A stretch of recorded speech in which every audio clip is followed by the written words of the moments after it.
Pendaftaran sebagai mitra Grab udah dibuka belum? Apa aja persyaratannya? Bagaimana caranya?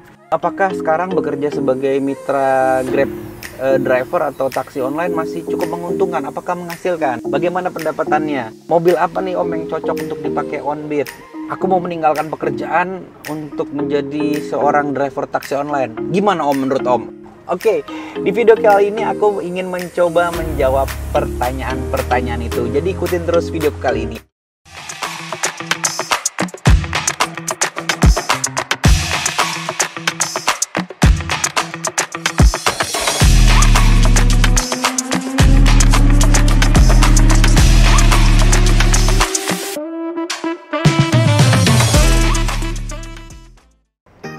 Welcome back to my channel. Terima kasih bagi teman-teman yang masih setia di channelku ini.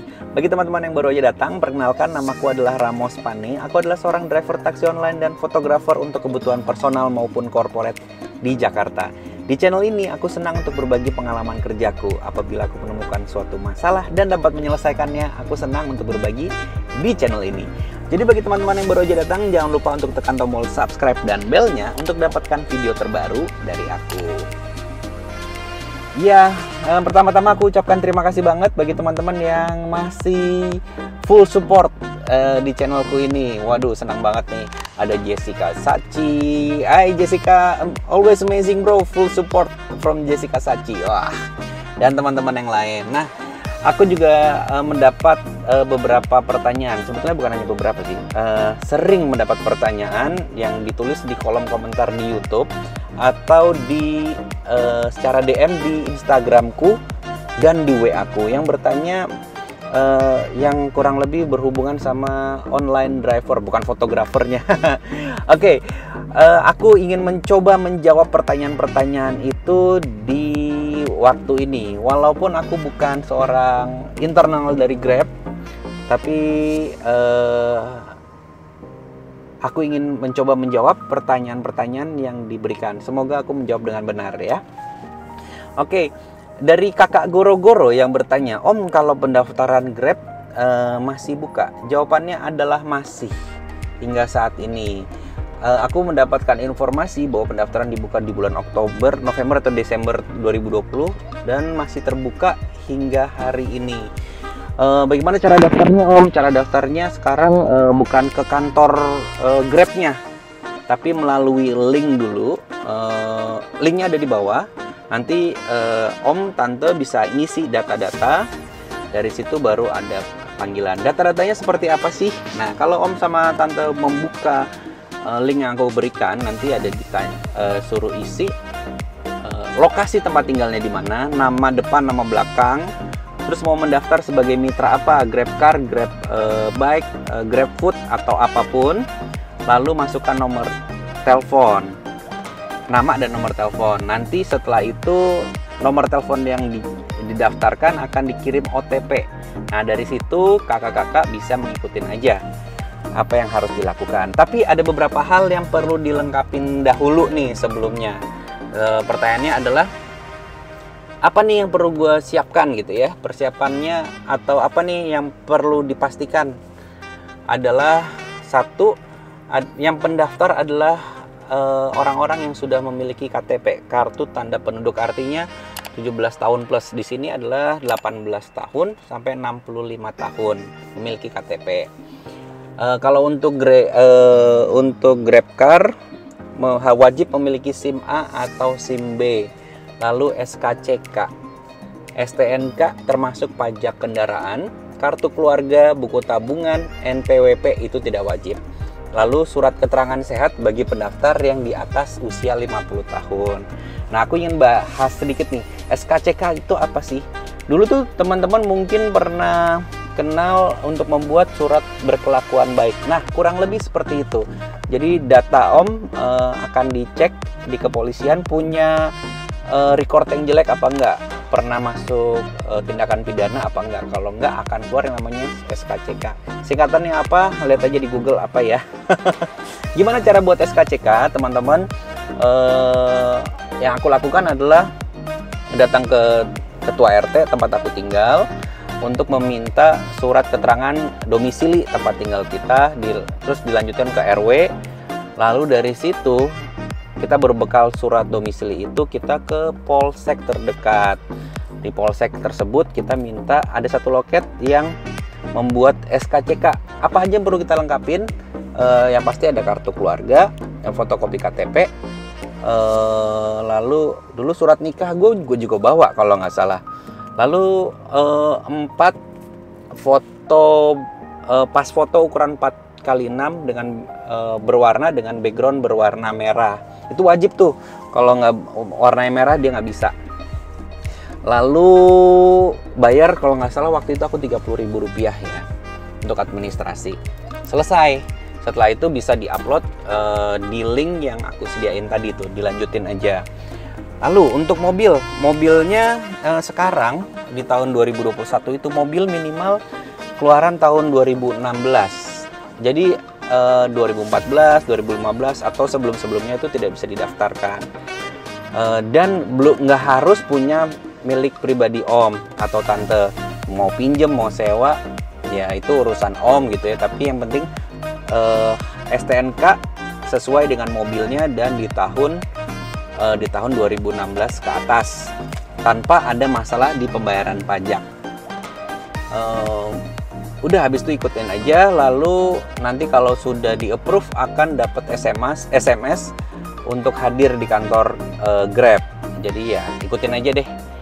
Bawa mobil apa enggak waktu pendaftaran ke kantor Grab? Waktu itu aku bawa mobil karena diwajibkan. Mobilnya akan difoto-foto, lihat kelayakan mobilnya.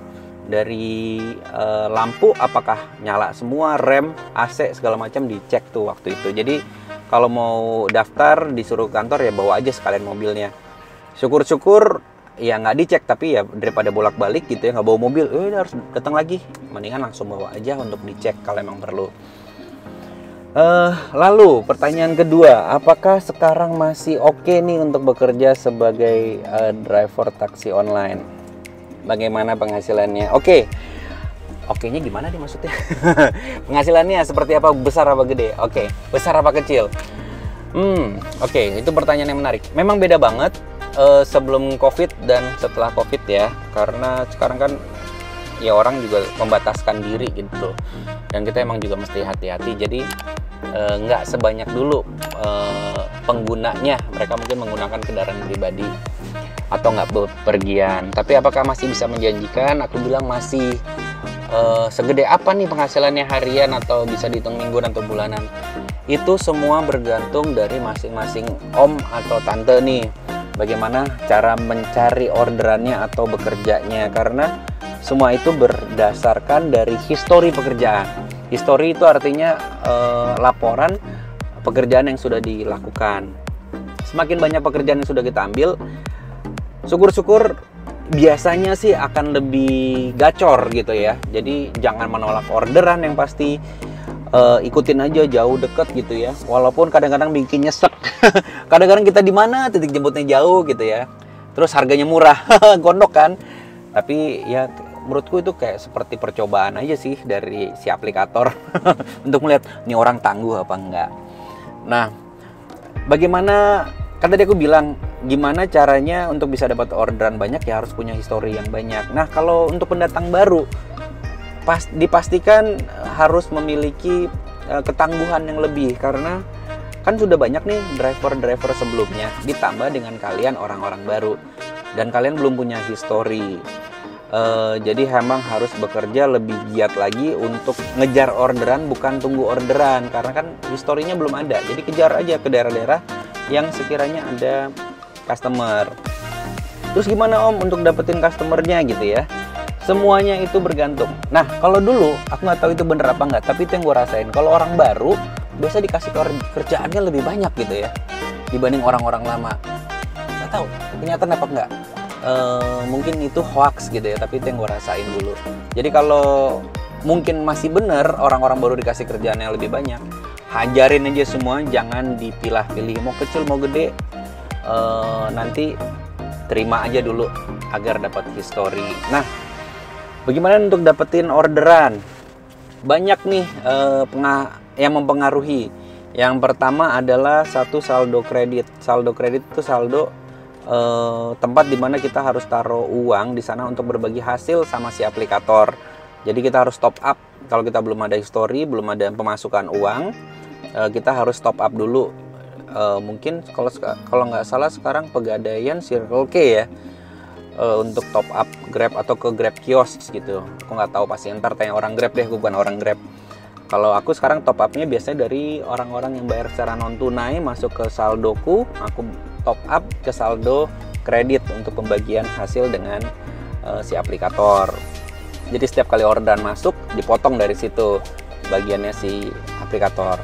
Lalu pengaruh kedua adalah provider kita nih.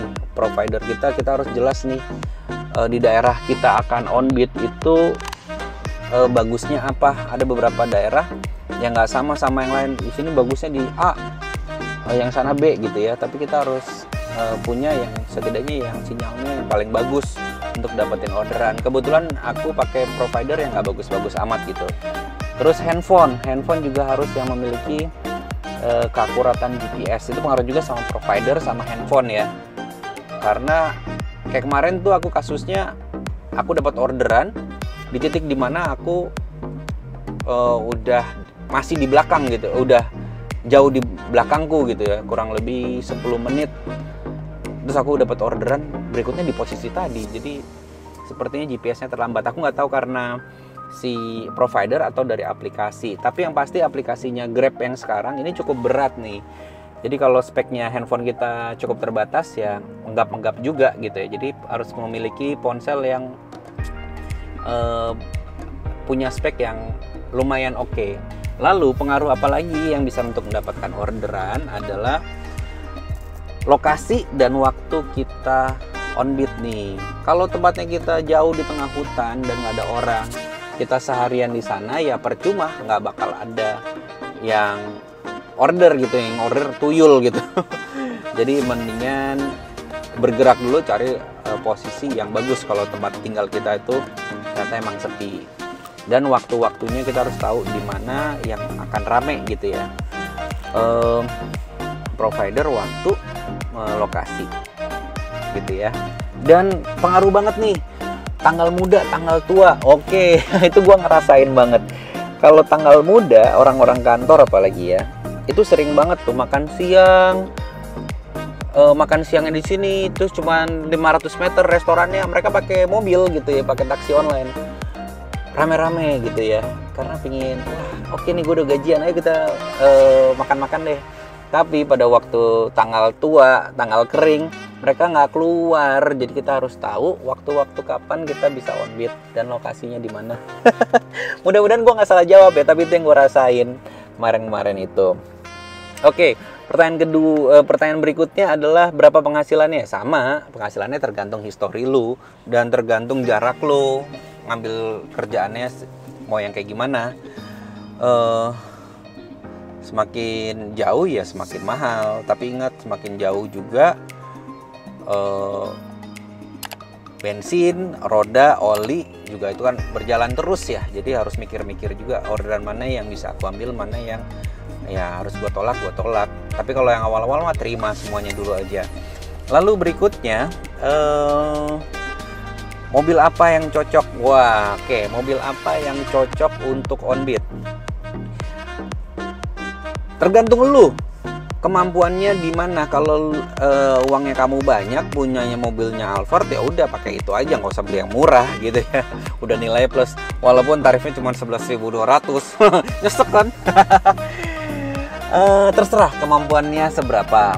Tapi aku bisa mengelompokkan dalam dua kategori, mobil 4-seater dan 6-seater, dan aku udah pernah ngerasain keduanya.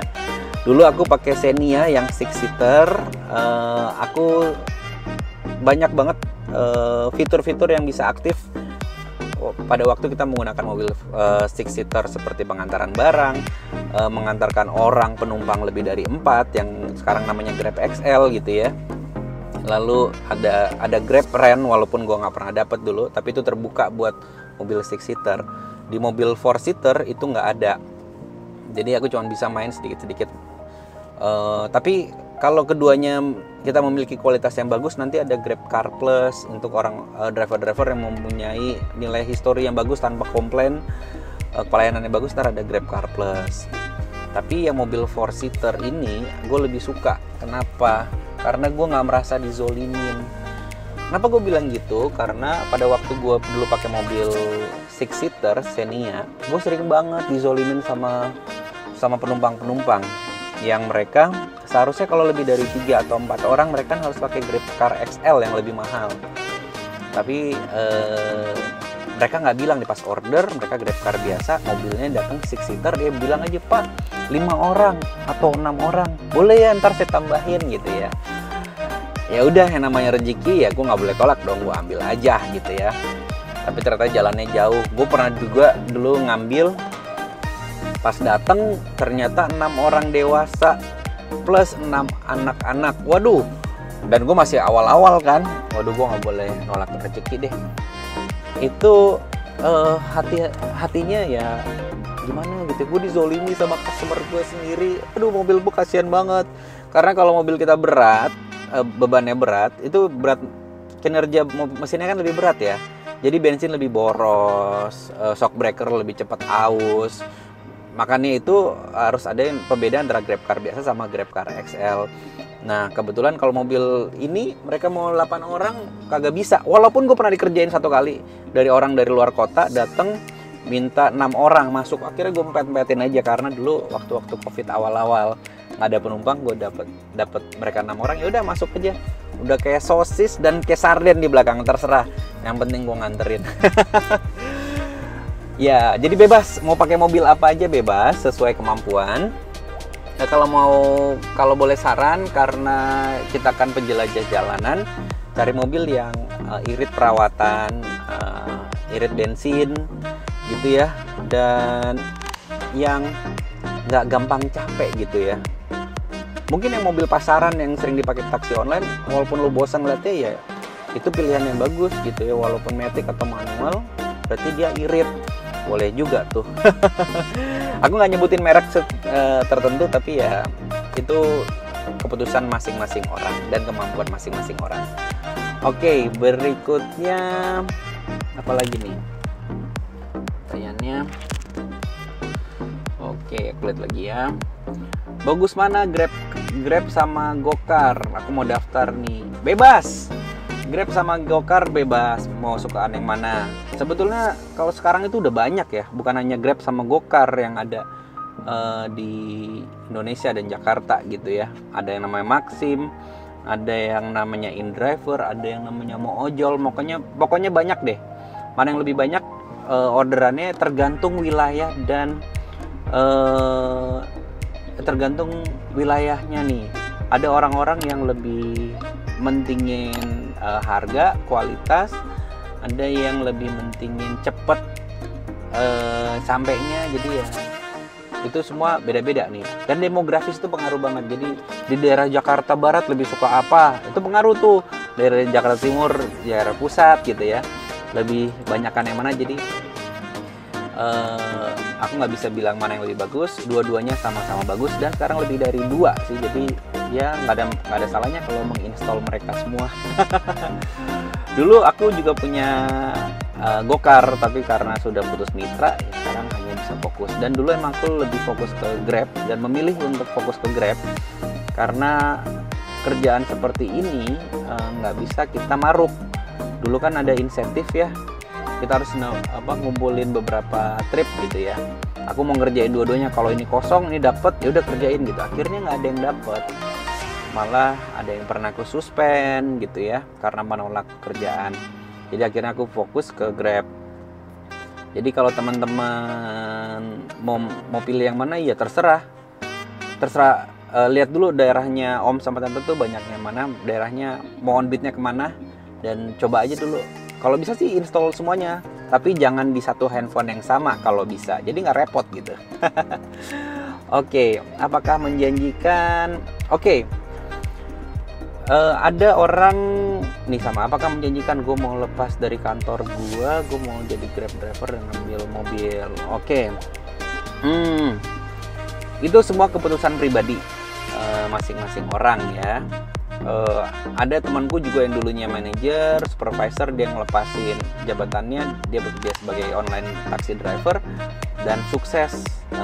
Ada tabungan, bisa beli mobil seperti yang di videoku sebelumnya. Temanku itu bisa beli beberapa mobil gitu ya dari online taxi driver. Jadi itu keputusan masing-masing. Apalagi ya,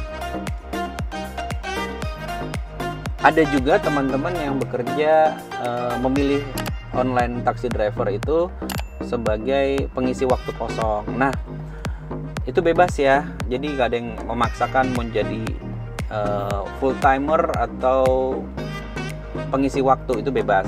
Bedanya adalah kalau lu full time ya lu harus fokus di sana, dan seharusnya sih penghasilannya lebih besar daripada yang setengah-setengah, seharusnya sih gitu ya. Oke, paling itu aja yang bisa aku bagi ke teman-teman kali ini. Semoga bermanfaat, dan kalau ada yang kurang-kurang, mungkin ada teman-teman yang sudah pengalaman bisa berbagi juga nih, ada yang bisa ditambahkan dari apa yang telah aku infokan kali ini. Boleh banget di kolom komentar. Kalau ada pertanyaan yang lain, boleh juga. Kalau aku bisa jawab, aku akan buat di konten video-video berikutnya. Oke, thank you banget teman-teman yang udah menyaksikan videoku ini. Semoga bermanfaat ya. Goodbye.